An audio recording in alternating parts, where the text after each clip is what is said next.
Kurang lebih tahun 63 itu saya masih berada di pesantren Sarang. Cuma sudah sering pulang. Jadi awalnya juga hampir sama meniru dengan ayah saya. Kalau bulan Ramadan, itu saya pasti di rumah. Dan karena begini, fikih itu sendiri secara esensial itu adalah hasil dari ijtihad manusia. Hasil dari buah pemikiran manusia, itu fikih. Memang dari definisi fikih itu sendiri dibuat oleh para ulama, semuanya sepakat bahwa fikih itu adalah hukum-hukum yang berkaitan dengan pekerjaan manusia sehari-hari. Itu. Minat baca Kiai Sahal sangat tinggi. Kiai Sahal punya koleksi 1.800 buku di rumahnya. Meskipun orang pesantren, bacaannya cukup beragam. Seperti tentang psikologi hingga novel detektif. Walhasil, belum genap berusia 40 tahun, dirinya telah menunjukkan kepintaran dalam forum fikih. Lain halnya kalau menggunakan satu sistem doktrinal, itu dia beku jadinya. Akhirnya jadi manusia yang manut saja tanpa harus tahu mau dibawa kemana arahnya. Kiai Sahal menikah dengan Hajar Dr. Anda Nafsiah binti Kiai Haji Abdul Fattah Hashim, pengasuh pesantren Fatimiyah Tambak Beras Jombang pada 1968. Yang masih mempunyai hubungan darah dengan Gus Dur alias Kiai Haji Abdurrahman Wahid.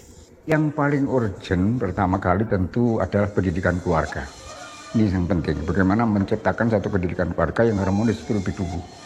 Nah, baru keluar itu bisa dikendalikan. Tapi kalau pendidikan keluarga sendiri sudah tidak terkendalikan, bagaimana mengendalikan pendidikan anaknya di luar? Susah sekali. Ini yang paling urgent. Biasanya seorang wali itu kan punya keramat. Ini sudah di Al-Quran juga sudah ada, jadi tidak bisa orang mengingkari keramat wali. Kalau udah dikatakan waliullah itu pasti punya karomah istilahnya. Dan orang yang mengingkari karomah itu ya tidak benar, sama dengan mengingkari wali gitu. Kalau Nabi punya mukjizat kan gitu, kalau wali punya keramat gitu. Nah, keramat wali ini yang pada 2012 pasca meletusnya kasus Syiah Sampang, puluhan Kiai Madura dan Majelis Ulama Indonesia MUI Jawa Timur mendatangi Kiai Sahal di kediamannya. Mereka melakukan lobi kepada Kiai Sahal agar menyetujui aspirasi mereka untuk menyesatkan aliran Syiah. Namun, Kiai Sahal menolaknya. Jadi sebenarnya kita harus menerima perbedaan karena kenyataan real, pluralitas dan pluralisme itu sebenarnya merupakan keniscayaan yang tidak bisa kita hindari. Dimulai saja dari esensi manusia itu sudah dibedakan antara laki dan perempuan. Lalu ada syu'uban, ada beberapa bangsa, ada qabail, ada beberapa suku. Ini juga perbedaan-perbedaan yang tidak bisa kita ingkari. Nah, persoalannya adalah bagaimana kita memanage perbedaan itu menjadi satu potensi. Bukan lalu memperlebar perbedaan menjadi satu konflik. Itu yang tidak bisa, tidak benar menurut ajaran Islam. Kiai Sahal itu hampir sama dengan Kiai Khalil. Jadi saya orangnya dinas dalam tanda kutip. Jadi misalnya Anda berjanji sama Kiai Sahal jam 7, Anda datang jam 7.30, Anda sudah tidak akan ditemuin lagi. Yang saya pelajari dari beliau ini adalah ketekunannya di dalam belajar. Saya lihat banyak sekali memang dari kalangan pesantren itu yang mengartikan belajar itu tidak harus di sekolah, tidak harus di pesantren. Dia bisa menguasai beberapa masalah, dan yang paling menonjol tentu bagaimana dia memberi arti ulang, tafsir ulang terhadap ilmu-ilmu yang dia dapat di pesantren.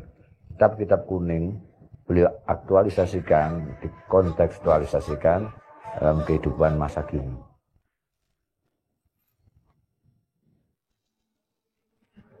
Kiai Haji Ahmad Sahal Mahfudz, sosok panutan Wong NU, Nahdlatul Ulama. Beberapa orang mengatakan Sahal Mahfudz adalah kiai yang ilmunya selangit, meski tampak berada di dalam sosok yang ringkih dan sederhana. Pak Sahal itu sederhana sekali, jadi hidupnya tidak neko-neko. Padahal beliau kan bisa saja bermewah-mewah seperti itu, tapi nyatanya tidak, dan bisa membaur dengan masyarakat yang kecil-kecil yang di sekitar desa Kajen. Saya kagum dengan disiplin beliau yang super, pokoknya disiplinnya itu, karena beliau itu tepat waktu, on time. Kalau jadwal sudah jam 7 kalau tidak dilaksanakan jam 7 maka itu akan batal, tidak akan dilaksanakan. Yang paling tidak disukai itu kalau nggak mau disiplin. Kalau itu dilanggar itu biasanya bapak itu suka marah. Apalagi kalau udah janji jadi ditepati, wah itu ya jangan tanya kalau marah.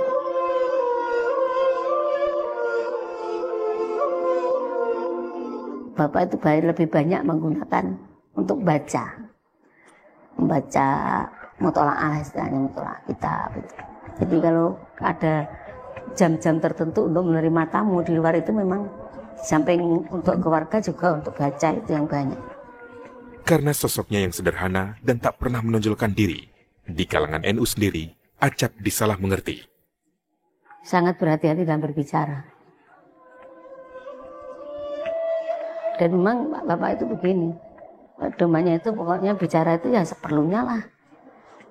Jajaran ngomong seperti itu, Di rumah ya biasa-biasa saja, cuma ya ngaji itu biasanya, ngajar guru-guru yang ya ngajar guru-guru. Jadi biasanya guru-guru itu kalau di luar jam-jam ngajar itu dia ngajar. Dapat ingatasi nikelakan sedekah alihim pasti ingatasi alil sisi. Ju'ifat maka dikelakan apa sedekah. Kama sholat kali uni suluh sapa Umar Nasor samping pura-pura Nasrani berjam. Kurang lebih tahun 63 itu saya masih berada di pesantren Sarang. Cuma sudah sering pulang. Jadi awalnya juga hampir sama meniru dengan ayah saya. Kalau bulan Ramadan itu saya pasti di rumah dan bawa teman-teman yang di Sarang itu ikut ke sini ngaji sama saya. Sebab di Sarang saya sudah diizinkan oleh guru saya untuk mengajar. Kitab-kitab yang saya ajarkan di Sarang itu belum selesai, itu biasanya saya khatamkan di sini. Otomatis santri yang ngaji di Sarang kan ikut ke sini. Gitu. Sama dengan aktif saya membuka pesantren itu. Kemudian setelah itu saya berdiri di sini ya banyak yang ngaji ke sini. Jadi teman-teman sini guru-guru Matul Ifala itu semuanya murid saya itu. Guru Matul Ifala yang sampai sekarang yang sepuh-sepuh itu nggak ada yang bukan murid saya itu. Saya itu mengamati apa yang pernah dilakukan oleh orang tua saya dulu, bahwa pesantren ini pada momentum-momentum tertentu, misalnya ada maulid ya, ada acara Rajabiyah, itu selalu memberikan santunan kepada masyarakat, pada tetangga, paling tidak tetangga yang dekat dengan pesantren yang fakir-fakir itu, dalam bentuk pakaian bekas, dalam bentuk uang, dalam bentuk beras gitu. Lalu saya berpikir pada waktu tahun 78-79, saya berpikir kalau ini dibuat begini terus kan membuat mereka saling tergantung pada pesantren. Saya ingin ini dilembagakan dan memberikan mereka satu pengetahuan agar tidak ada ketergantungan. Nah, lalu saya aktifkan, saya mencoba membuat kegiatan pengembangan masyarakat. Pengembangan masyarakat dalam arti bagaimana meningkatkan kualitas hidup mereka. Ini yang sangat menaruh pada saya. Secara kelembagaan memang di organisasi betul gitu. Jadi tidak temporer hanya karena momentum itu, tapi terus kontinu begitu, bisa dievaluasi, bisa direncanakan gitu. Alhamdulillah ini berhasil gitu sampai sekarang.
Dengan nama kecil Muhammad Ahmad Sahal bin Mahfudz bin Abdul Salam Al-Hajani dari pasangan Kiai Mahfudz bin Abdul Salam Al-Hafidz dan Hajah Badiah, Sahal Mahfudz lahir di Desa Kajen, Margoyoso, Pati pada 17 Desember 1937. Kiai yang dibesarkan dalam lingkungan pesantren dan mengabdi di pesantren ini dikenal dengan pemikiran fikih sosialnya, sesuatu yang masih jarang dan aneh saat itu. Karena begini, fikih itu sendiri secara esensial gitu adalah hasil dari ijtihad manusia, hasil dari buah pemikiran manusia, itu fikih. Memang dari definisi fikih itu sendiri dibuat oleh para ulama, semuanya sepakat bahwa fikih itu adalah hukum-hukum yang berkaitan dengan pekerjaan manusia sehari-hari, itu yang dihasilkan oleh ijtihad orang ahli fikih atau ahli-ahli.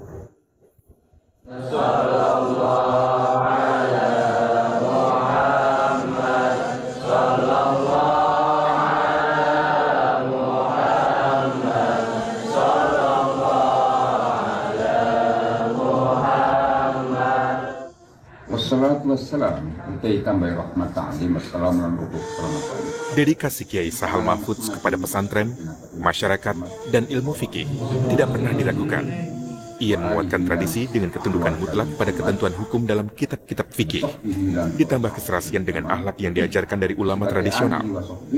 Dalam istilah pesantren, semangat tafakur atau memperdalam pengetahuan hukum agama dan semangat tawaruh bermoral luhur menjadi pokok perhatiannya. Minat baca Kiai Sahal sangat tinggi. Kiai Sahal punya koleksi 1.800 buku di rumahnya. Meskipun orang pesantren, bacaannya cukup beragam, seperti tentang psikologi hingga novel detektif. Walhasil, belum genap berusia 40 tahun, dirinya telah menunjukkan kepintaran dalam forum fikih. Ia juga pernah dianugerahi gelar doktor kehormatan atau doktor honoris causa dalam bidang pengembangan ilmu fikih, serta pengembangan pesantren dan masyarakat pada 18 Juni 2003 di Universitas Islam Negeri Syarif Hidayatullah, Jakarta. Apa yang sesungguhnya mendasari itu semua? Apakah karena peranan Kiai adalah juga sekaligus guru, panutan bagi masyarakat atau jemaahnya? Sejak masih di sekolah di Madura itu sudah sering membaca Quran. Jadi ketika saya masih di kelas 2, kelas 3 sanawiyah itu saya sudah langganan Quran abadi waktu itu dan duta masyarakat waktu itu. Jadi dari situ lalu saya banyak pengalaman bagaimana menata administrasi, lalu saya tertarik bagaimana sih sebenarnya administrasi itu. Lalu saya belajar tentang buku Deng misalnya, bagaimana memegang buku AB gitu, saya belajar juga gitu. Ada seorang organisatoris, wah apa sih organisator? Saya belajar organisasi, orang bilang soal sosiologi, apa sih itu sosiologi? Saya belajar sosiologi. Saya membuat sesuatu itu sama sekali tidak berpikir untuk mendapatkan penghargaan. Jadi tentu saya kaget bagaimana kalau ada penghargaan apakah tidak menimbulkan penyakit hati saya. Karena apa? Sesuatu yang sebenarnya sudah mulus ikhlas itu ketika dihargai tidak mustahil muncul rasa kebanggaan dan rasa sombong. Dan itu namanya ujub. Kiai Haji Sahal Mahfudz adalah pemimpin pesantren Maslakul Huda Putra sejak 1963. Pesantren di Kajen, Margoyoso, Pati, Jawa Tengah itu didirikan oleh ayahnya, Kiai Haji Mahfudz Salam, pada tahun 1910. Dalam memimpin pesantren, Kiai Sahal dikenal sebagai pendobrak pemikiran tradisional di kalangan NU. Sikapnya yang menonjol ialah mendorong kemandirian dengan memajukan kehidupan masyarakat di sekitar pesantren melalui pengembangan pendidikan, ekonomi, dan kesehatan. Kiai Sahal juga menegaskan, sejak awal berdirinya NU, warga NU merupakan bagian dari masyarakat madani, berada pada kutub yang berseberangan dengan negara. Kiai Sahal mencoba mempertahankan tradisi tersebut. Karena saya tidak mungkin menjangkau masalah-masalah ekonomi yang bersifat makro, maka saya usahakan masalah-masalah ekonomi yang bersifat mikro. Itu yang bisa saya lakukan dalam proyeksinya adalah kegiatan-kegiatan lokal, kegiatan-kegiatan kecil, kegiatan-kegiatan minor gitu yang sangat menjadi kebutuhan masyarakat lokal. Tentu yang saya ingin kembangkan adalah kemandirian dan pembentukan satu kreativitas. Ini sangat penting sekali. Dan itu dengan menciptakan para peserta didik kreatif, dia akan mampu mengembangkan dirinya sendiri dalam hal mencapai pendidikan dan pengalaman yang lebih jauh. Lain halnya kalau menggunakan satu sistem doktrinal, dia beku jadinya. Makanya jadi manusia yang manut saja tanpa harus tahu mau dibawa kemana arahnya.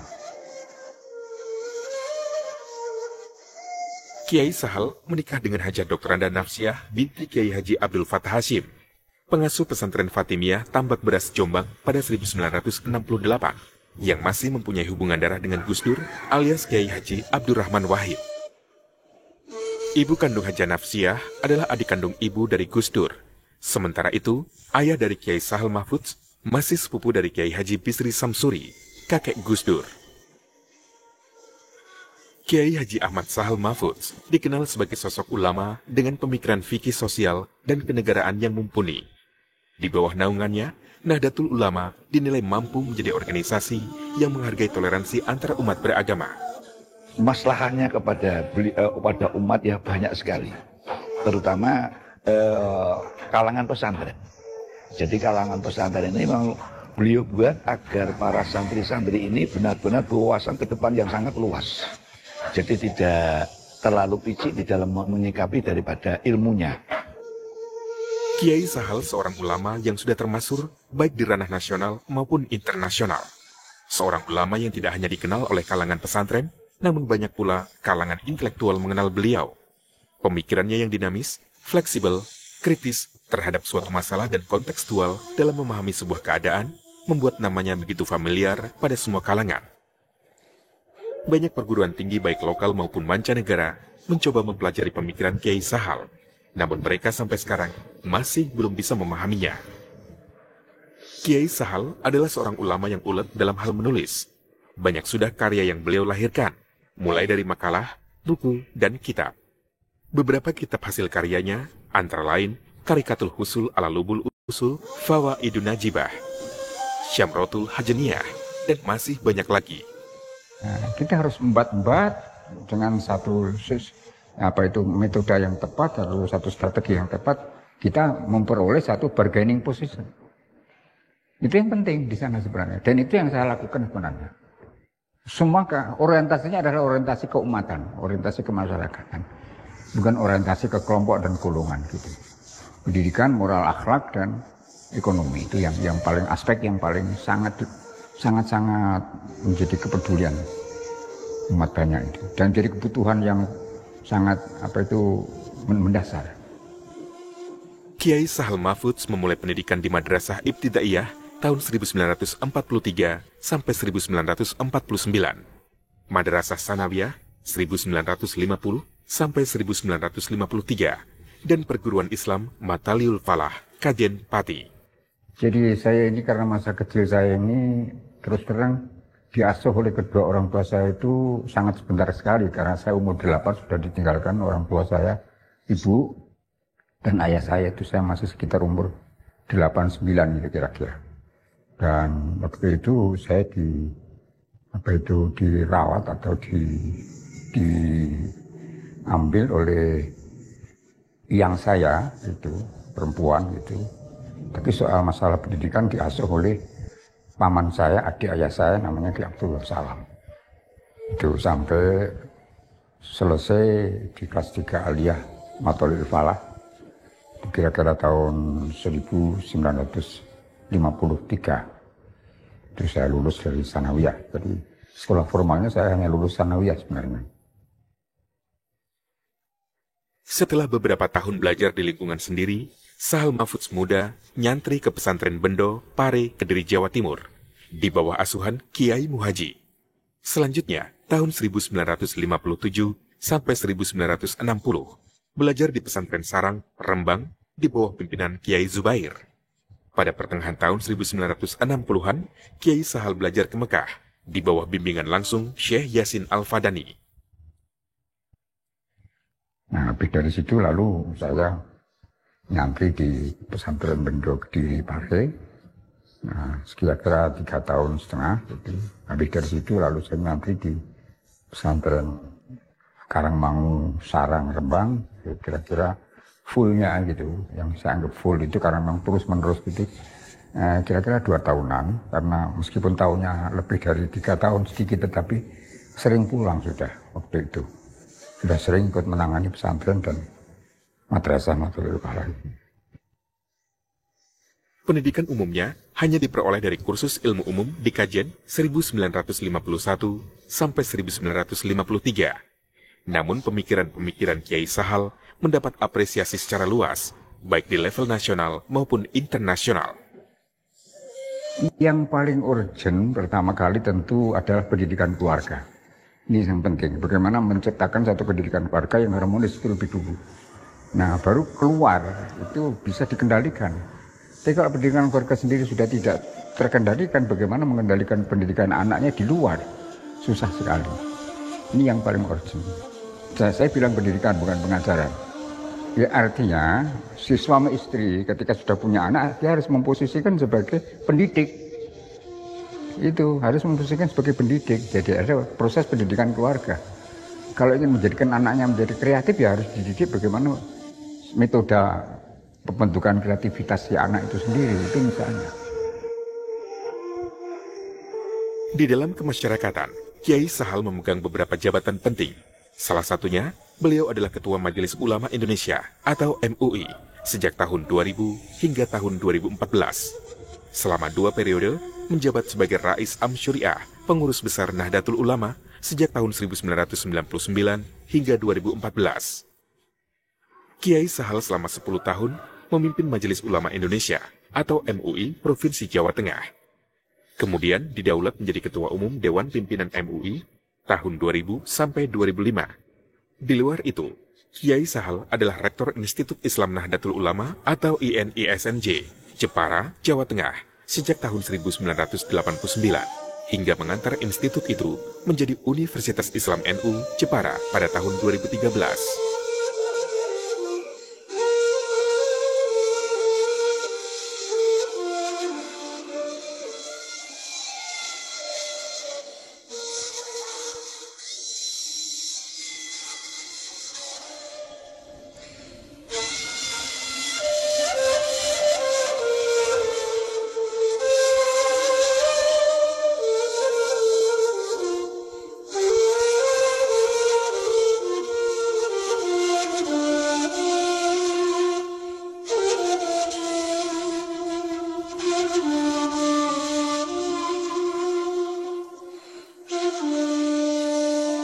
Kajen terletak di Kecamatan Margoyoso, kira-kira 18 km dari Kota Pati ke arah utara.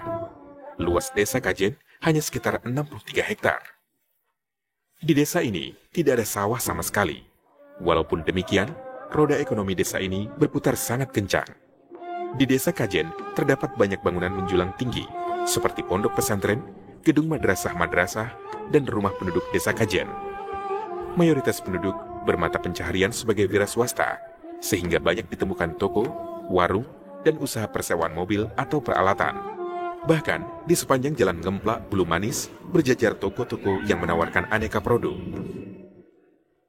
Di desa ini, ada sekitar 30-an pondok pesantren putra-putri, 4 madrasah, dengan fasilitas penunjang bagi masyarakat desa Kajen dan sekitarnya, seperti masjid, TPQ PAUD, TK, SD, SMK, Puspela, LPBA, dan lain-lain. Di desa Kajen pula, terdapat banyak tokoh-tokoh Islam yang berperan dalam penyebaran agama Islam di wilayah Pati. Salah satunya yang menonjol adalah Kiai Haji Sahal Mahfudz. Ya, Kajen itu dulu disebut Haji Ijen. Haji Ijen itu karena yang mendirikan Kajen ini bukan Mbak Ahmad Mutamakin, dari pamannya Ki Syamsuddin. Jadi Syamsuddin itu haji satu-satunya di sini. Gitu. Namanya Mbah Syamsuddin, makamnya di barat, sebelah barat Mbah Ahmad Mutamakin. Di desa ini juga terdapat makam Waliullah Syekh Ahmad Al-Mutamakin yang menyebarkan agama Islam di wilayah Pati sekitar abad 17. Menurut masyarakat setempat, Mutamakin adalah cicit Jaka Tingkir dari ayah bernama Pangeran Penowo II. Banyak murid-murid dan keturunannya yang menjadi ulama-ulama besar pada zamannya. Secara turun-temurun, murid-muridnya antara lain Syekh Ronggo Kusumo, Syekh Badar, Syekh Mizan, dan lain-lain. Sedangkan keturunannya antara lain Syekh Hendro Muhammad, Kiai Haji Bagus, Kiai Haji Abdul Salam, Kiai Haji Nawawi, Kiai Haji Siroj, Kiai Haji Abdullah Salam, Kiai Haji Baidlawi Siroj, Kiai Haji Hashim Asyari, Kiai Haji Bisri Samsyuri, hingga Kiai Haji Sahal Mahfudz, dan juga Gus Dur. Nah, orang lalu akhir-akhir orang lalu menafsiri kajen itu adalah keajenat, diajeni. Sebab kenyataan real banyak orang kajen itu diajeni di masyarakat sekitar. Karena kebetulan elit-elit ulama itu ada di sini gitu. Jadi kebetulannya kan banyak itu. Kajen merupakan potret desa yang unik dan menarik. Tidak sebagaimana desa umumnya, Kajen tidak memiliki sawah. Namun kehidupan bisa dikatakan maju dari segi pendidikan, karena memang Kajen terkenal dengan sebutan kampung santri. Setidaknya ada 26 pesantren dan 4 madrasah dengan ribuan santri tinggal di situ. Di samping populer dengan julukan kampung santri itu, juga menjadi objek ziarah umat Islam dari berbagai daerah. Di desa ini pernah hidup orang suci bernama Syekh Kiai Haji Ahmad Mutamakin atau Mbah Mutamakin, cikal bakal keberadaan desa Kajen. Sebagaimana diketahui banyak orang, desa Kajen menyimpan sejarahnya yang panjang. Meskipun tidak mempunyai sawah seperti desa-desa lain, secara ekonomi, masyarakat Kajen bisa dikatakan kecukupan. Bahkan setiap tahunnya, peningkatan itu dapat disaksikan dan dirasakan. Keberadaan masyarakat Kajen tertopang dengan mukimnya ribuan santri yang berdatangan dari berbagai penjuru Indonesia. Mereka datang untuk merasakan sejuknya desa Kajen dan ramainya kegiatan tholabul ilmi. Ceritanya seorang wali itu kan punya keramat. Ini sudah di Al-Quran juga sudah ada. Jadi tidak bisa orang mengingkari keramat wali. Kalau sudah dikatakan waliullah itu pasti punya karomah. Dan orang yang mengingkari karomah itu ya benar sama dengan mengingkari wali. Kalau Nabi punya mukjizat kan gitu. Kalau wali punya keramat. Nah, keramat wali ini yang menimbulkan berbagai macam berkah. Dan oleh karena itu layak orang yang bukan wali mohon apa itu sorotan dari keramat ini. Karena kedekatan wali itu pada Allah. Namanya wali itu kan orang yang paling dicintai Allah.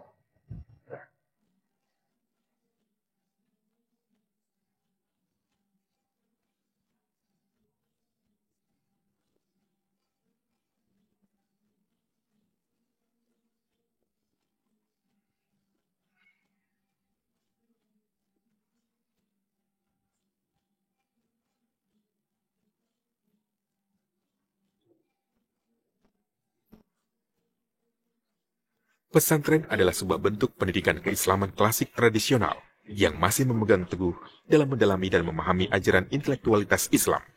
Sejak zaman Nabi hingga masa kejayaan Imam Empat, Syafi'i, Maliki, Hanafi, dan Hambali. Secara etimologis, pesantren terdiri dari kata asal santri yang mendapat awalan pe dan akhiran an menjadi pesantren yang menunjukkan sebuah tempat di mana para santri mempelajari dan mendalami ilmu-ilmu agama Islam dan kehidupan. Jadi mula-mula pesantren ini didirikan oleh ayah saya, yaitu sebenarnya ayah saya itu mendirikan pesantren ini tidak lalu membangun pesantren dalam bentuk fisik tidak. Jadi mula-mula ayah saya itu kan ngantri di Tebuireng setelah dari Makkah. Beberapa tahun di Makkah itu pulang lalu ngantri di pesantren Tebuireng di Hashim Asy'ari. Ayah saya di Tebuireng itu sudah mengajar, diperintah oleh Kiai mengajar. Nah, ketika bapak saya pulang ke sini, itu sudah membawa santri. Santri yang semula pada ngaji di Tebuireng itu ikut ayah pulang, ngantri di sini. الحلوة دي قامت تعجن في الفجرية والديك بينده كوكو. Semakin tambah semakin nambah, akhirnya butuhkan tempat sendiri, lalu berdirilah namanya pesantren ini. Dan terus dari sedikit terus bertambah-tambah. Nah, sebelum itu sebenarnya sudah ada pesantren yang lain, yaitu mbah saya di sebelah selatan itu. Dalam pesantren ada sebuah sistem yang rigid dan baku. Semuanya saling terkait, yang mengental menjadi sebuah tradisi para santri dan menjelma dalam karakter pribadinya, sehingga seringkali santri mendapat julukan yang khas dan menarik, baik itu menyangkut cara hidup, pola pikir, dan perilakunya. Berbeda dengan sebuah lembaga yang mengasramakan peserta didik, pesantren tidak hanya menjadi sebuah tempat tidur atau istirahat saja. Lebih dari itu, dengan sistem dan metodenya, dalam pesantren terjadi proses pendidikan yang khas dan unik di dalam membentuk sebuah karakter melalui internalisasi keilmuan dalam perilaku sehari-hari yang dikontrol dan diawasi selama 24 jam melalui berbagai aktivitas dan program kegiatan pendidikannya. Saya melihat beliau itu orang yang orang yang paling getol tentang berpikir kesejahteraan sosial. Paling getol, seorang tokoh figur kiai yang banyak berpikir tentang pengembangan masyarakat.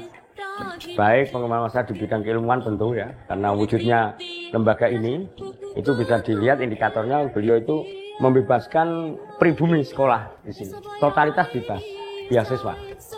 Padahal jumlah di sini kira-kira 20% siswa sini itu pribumi asal kajian itu bebas total. Pesantren sebagai basis pengkaderan umat Islam tetap memiliki daya tarik tersendiri karena masih tetap konsisten dengan tugas dan fungsinya menyadarkan masyarakat secara terus-menerus dalam rangka amal ma'ruf nahi munkar untuk menyelamatkan umat manusia dari kealpaan atas eksistensi dan tujuan hidupnya sehingga akan terhindar dari kesesatan dunia dan siksaan akhirat. Lebih dari itu, pesantren terus melakukan pembenahan dan membuka diri untuk mengkaji teks-teks klasik serta juga senantiasa membaca tanda-tanda zaman mutakhir yang semakin menggila dan cenderung menenggelamkan kesadaran kritis masyarakat. Mengapa pesantren demikian terlihat kuat dan setia pada garis perjuangan dan keyakinannya, serta mempertahankan identitas budaya keislamannya? Saya masih berkisar pada masalah pendidikan dan dakwah. Masih berkisar ke sana. Jadi dakwah, pendidikan dalam arti luas, dan dakwah dalam arti luas bukan dakwah hanya untuk mengajak salat saja. Bukan dakwah untuk mengajak sedekah saja, tetapi dakwah untuk mengajak hal-hal yang bersifat maslahah bagi kepentingan umat banyak, itu juga termasuk dakwah.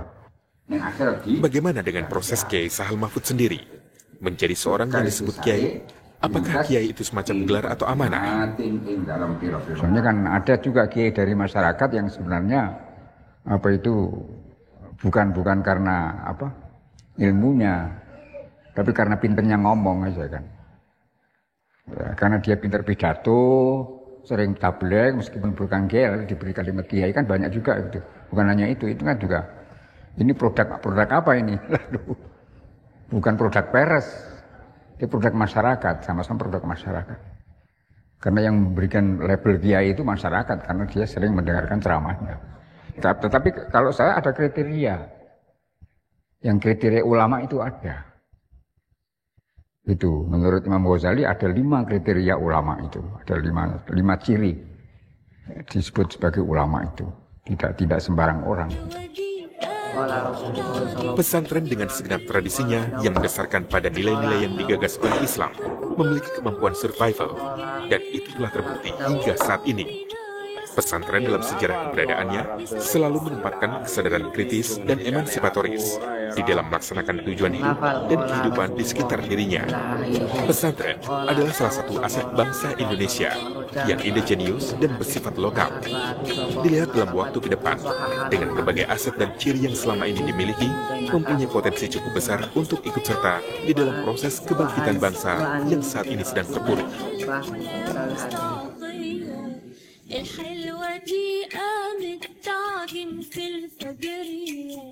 Kiai Haji Sahal Mahfudz adalah salah satu dari ulama Islam Indonesia yang sangat mengedepankan persatuan Islam. Pada 2012, pasca meletusnya kasus Syiah Sampang, puluhan Kiai Madura dan Majelis Ulama Indonesia MUI Jawa Timur mendatangi Kiai Sahal di kediamannya. Mereka melakukan lobi kepada Kiai Sahal agar menyetujui aspirasi mereka untuk menyesatkan aliran Syiah. Namun, Kiai Sahal menolaknya. Jadi sebenarnya kita harus menerima perbedaan karena kenyataan real, pluralitas dan pluralisme itu sebenarnya merupakan keniscayaan yang tidak bisa kita hindari. Dimulai saja dari esensi manusia itu sudah dibedakan antara laki dan perempuan. Gitu, ada yang muda, yang tua, ada yang pintar, ada yang bodoh, ada yang kaya, ada yang miskin. Ini semua kan perbedaan-perbedaan begitu. Lalu ada Syu'uban, ada beberapa bangsa, ada Qabail, ada beberapa suku. Ini juga perbedaan-perbedaan yang tidak bisa kita ingkari. Nah, persoalannya adalah bagaimana kita memanage perbedaan itu menjadi satu potensi. Bukanlah memperlebar perbedaan menjadi satu konflik. Itu yang tidak bisa, tidak benar menurut ajaran Islam. Sebagai ulama yang dikenal ahli dalam bidang ilmu fikih, juga dikenal sebagai tokoh Islam yang ramah dan toleran, Ketua Rois AM PBNU 1999 sampai 2014 ini telah menunjukkan teladan bagaimana fungsi ulama harus ditegakkan dalam mengokohkan persatuan kaum muslimin. Karena ayat sendiri mengatakan ada perbedaan-perbedaan antara bangsa dan suku, tetapi lita'arafu, supaya ada saling mengerti, saling ada pengertian satu dengan yang lain, bukan saling bentrok dan saling konflik. Kiai Haji Sahal Mahfudz tumbuh dan besar di lingkungan pondok pesantren yang kental dengan tradisi Nahdliyin. Namun Mbah Sahal, demikian biasa disebut, dikenal sebagai kiai berpengaruh dan disegani. Tak hanya di lingkungan NU, tetapi juga seluruh ormas Islam lainnya. Kebiasaan meliburkan santrinya pada bulan Ramadan tidak menjadikan tempat belajar non-formal itu sepi aktivitas. Justru kegiatan ngaji cukup ramai karena dibuka untuk umum. Pondok pesantren Maslakul Huda selalu menjadi rujukan mereka yang hendak belajar agama Islam. Ponpes yang diasuh Kiai Sahal Mahfudz selalu kedatangan santri luar daerah saat pasanan atau bulan puasa. Begitu juga dari masyarakat sekitar yang juga ingin menambah ilmu dan pengetahuannya di bidang agama. Tidak hanya kalangan santri Ponpes sekitar desa Kajen atau Pati saja. Mereka juga datang dari Kediri, Tuban, Magelang, Kendal, Jepara, dan Kudus. Turut memperdalam ilmu agama selama 2 pekan. Materi ngaji saat pasanan yang dimulai 2 Ramadan tidak ditentukan sesuai keinginan para kiai atau ustadz, namun menyesuaikan kebutuhan dari para santri Iban ini. Tiap tahun, kitab yang akan diajarkan selalu berganti, sehingga tidak monoton. Kiai Sahal semasa hidupnya terlibat langsung dalam hal ini. Imam Besar Masjid Istiqlal Jakarta, Profesor Dr. Kiai Haji Ali Mustafa Yakub MA, menilai Kiai Sahal Mahfudz merupakan ulama langka. Menurut pakar hadis dan pengasuh pesantren Darussunnah Ciputat ini, ulama terbagi ke dalam 3 tipe. Pertama, ulama yang bisa membaca dan memahami kitab kuning, serta bisa menulis kitab kuning. Ulama jenis ini jumlahnya sangat sedikit, seperti piramid terbalik. Menurut Kiai Ali Mustafa, Kiai Sahal Mahfudz merupakan ulama jenis ini, yang jumlahnya memang sangat langka. Dalam pandangan pakar hadis ini, dalam bidang politik, Kiai Sahal terlihat sangat netral, tidak memihak kemana-mana. Kiai Sahal mendudukan diri sebagai ulama yang mengayomi umat. Kiai Sahal Mahfudz tidak tergoda untuk masuk ke dalam satu kotak partai yang akan membatasi wilayahnya. Anak ketiga dari 6 bersaudara, Kiai Sahal merupakan ulama kontemporer Indonesia yang disegani karena kehati-hatiannya dalam bersikap dan kedalaman ilmunya dalam memberikan fatwa terhadap masyarakat, baik dalam ruang lingkup lokal, yakni masyarakat dan pesantren yang dipimpinnya, dan ruang lingkup nasional. Sebelum mengenal Kiai Sahal, orang akan melihatnya sebagai sosok yang biasa-biasa saja. Dengan penampilan sederhana, orang mengira Kiai Sahal manusia biasa saja yang tidak punya pengetahuan apapun. Namun ternyata, pengetahuan dan kepakaran Kiai Sahal diakui kalangan luas. Kiai Sahal Mahfudz dididik oleh ayahnya, yaitu Kiai Haji Mahfudz, yang memiliki jalur nasab dengan Syekh Ahmad Mutamakir, yang diyakini termasuk salah seorang pejuang Islam yang gigih, ahli hukum Islam atau faqih yang disegani, seorang guru besar agama. Dan lebih dari itu, oleh pengikutnya dianggap sebagai salah seorang waliullah.